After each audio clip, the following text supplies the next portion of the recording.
ሰላም እንዴት ናችሁ? ጌዲዮን ነኝ ከኤንድ አጌን። ዛሬ ሌላ እንግዳ ይዤላችሁ መጥቻለሁ። በተለይ ቫት፣ ኮርፖሬት ታክስ ወይም ደግሞ አጠቃላይ ከገቢ ግብሮች ጋር የተገናኙ ጥሩና ወሳኝ መረጃዎችን እንሰጣችኋለን። እውነቱ እንዴት ነህ? አለሁ፣ እግዚአብሔር ይመስገን። መልካም። አንድ ጥያቄ ልጠይቅ። በተለይ በዚህ ጊዜ ብዙዎች ወደ ዩናይትድ አረብ ኤምሬትስ ካምፓኒ ሴት ለማድረግ ወይም ካምፓኒ ለማቋቋም እየመጡ ነው።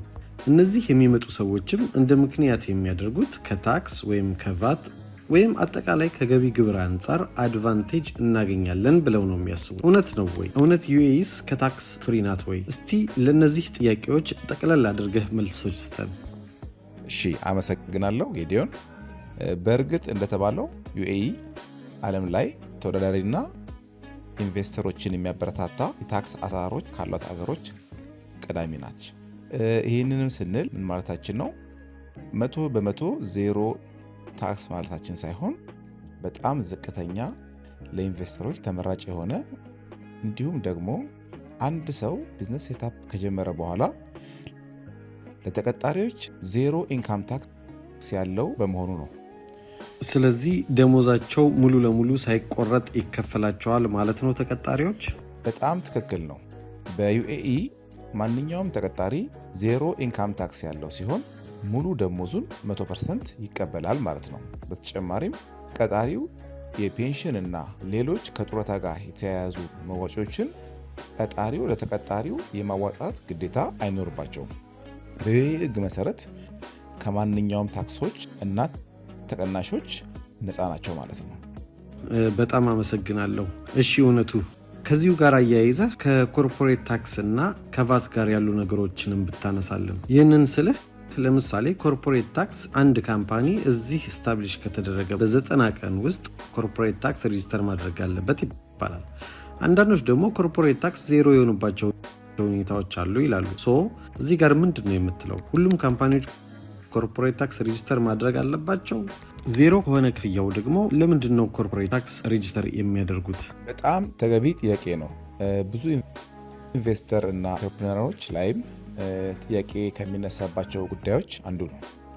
ኮርፖሬት ታክስ ሬጂስትሬሽን ኦር ምዝገባ ማለት ኮርፖሬት ታክስ መክፈል ማለት አይደለም። አንድ ሰው ኮርፖሬት ታክስ የሚከፍለው በተባበሩት አረብ ኤሚሬት ውስጥ ድርጅቱን ካቋቋመ በኋላ እና $100,000 እና ከዛ በላይ ገቢ ማግኘት ሲጀምር ነው። ነገር ግን አንድ ሰው $100,000 ማግኘት ባይጀምርም በመንግስት መታወቅ ስላለበትና ለወደፊት ለሚመጡ የታክስ ተጠያቂነቶች ራሱን ማስመዝገብ ስላለበት ብቻ የሚመዘገበው እንጂ በየጊዜው ያንን የተቀመጠውን $100,000 ኮታ ወይንም ያንን ገቢ እስካላሟላ ድረስ በዜሮ ያሳወቀ ያለምንም የታክስ ክፍያ ስራውን መስራት ይችላል ማለት ነው። ኮርፖሬት ታክስ የሚከፍሉ ከሆነ አማውንቱ ምን ያክል ይሆናል? ከዛ በላይ ሲሆንስ? እርግጥ ነው በአንዳንድ የፍሪ ዞን አክቲቪቲዎች ላይ ኮርፖሬት ታክስ $100,000 በላይ ሊሚት ሊኖረው ይችላል። እንደምታውቁት እንግዲህ የእያንዳንዱ ፍሪ ዞኖች በዩናይትድ አረብ ኤሚሬትስ እንግዲህ ከ3500 በላይ አክቲቪቲዎች ላይ የሚያሳልፍ ስለሆነ ዲቴይል የሆነ ከአማካሪ ድርጅቶች ጋር በመመካከር ይህንን ግልጽ ማድረግ ይቻላል። በአጠቃላይ ግን $100,000 ገቢ በላይ ያገኘ አንድ ድርጅት 9% የኮርፖሬት ታክስ መክፈል ግዴታ ውስጥ እንዲገባ ሕጉ ያስገድደዋል። ስለዚህ የኮርፖሬት ታክስ አማውንት ከ$100,000 በላይ ለሚሰሩ ድርጅቶች 9% ነው የተጣለው ማለት ነው። በትክክል። የቫት አማውንትስ እነማን ናቸው የሚከፍሉት ቫት? ፍሪዞንም ላይ ሜንላንድም ላይ ያሉ ካምፓኒዎች ቫት ይከፍላሉ ወይ?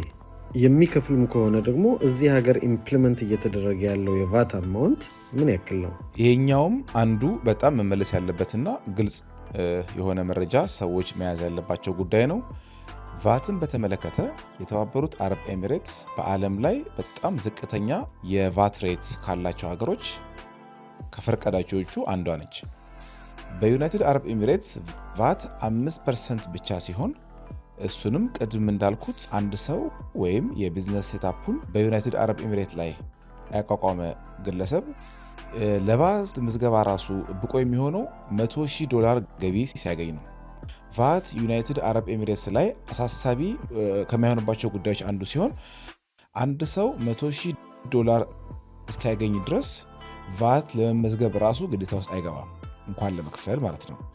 ከዛም በኋላ $100,000 ገቢ በኋላ ያለው ካልኩሌት የተደረገ 5% እያሳወቀ የመክፈል ግዴታ ይኖርበታል ማለት ነው። ለዛም ነው ኢንቨስተሮችን ያበረታታል የሚባለው። ከታክስ አንጻር በጣም ዝቅተኛ ስለሆነና ለመክፈልም የሚኖርበት ግዴታ ገቢ ማግኘት ከጀመረ በኋላ ስለሆነ ነው።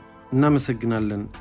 በተረዳችሁት መሰረት አንድ ሰው $100,000 ወይም ከ375,000 ድርሃም አካባቢ በላይ መስራት ቢጀምር እንኳን በአጠቃላይ ቫት 5% እንዲሁም ኮርፖሬት ታክስ 9%፣ ከ14% በላይ የመንግስት ክፍያዎች ወይም ከገቢ ግብር ጋር የተገናኘ ክፍያዎች አይኖርበትም ማለት ነው። እንዲሁም ሰራተኞቹ የሚተመንላቸውን ደሞዝ ቀጥታ ያለምንም ተቀናሽ ወይንም ያለምንም ታክስ ወደ ኪሳቸው የሚያስገቡበት ሁኔታ ይፈጠራል ማለት ነው። ከዚህ የተነሳ ነው እንግዲህ ብዙዎች ወደ ዩናይትድ አረብ ኤሚሬትስ ካምፓኒ ሴታፕ ለማድረግ እየተመሙ ያሉት። እንግዲህ እናንተም ወደ ዩናይትድ አረብ ኤሚሬትስ መጣችሁ የዚህ እድል ተቋዳሽ መሆን የምትፈልጉ ከሆነ ከታች በምናስቀምጥላችሁ ቁጥሮች ኮሚኒኬት አድርጉን። ኢሜይላችንም ለእናንተ ዘወትር ዝግጁ ነው።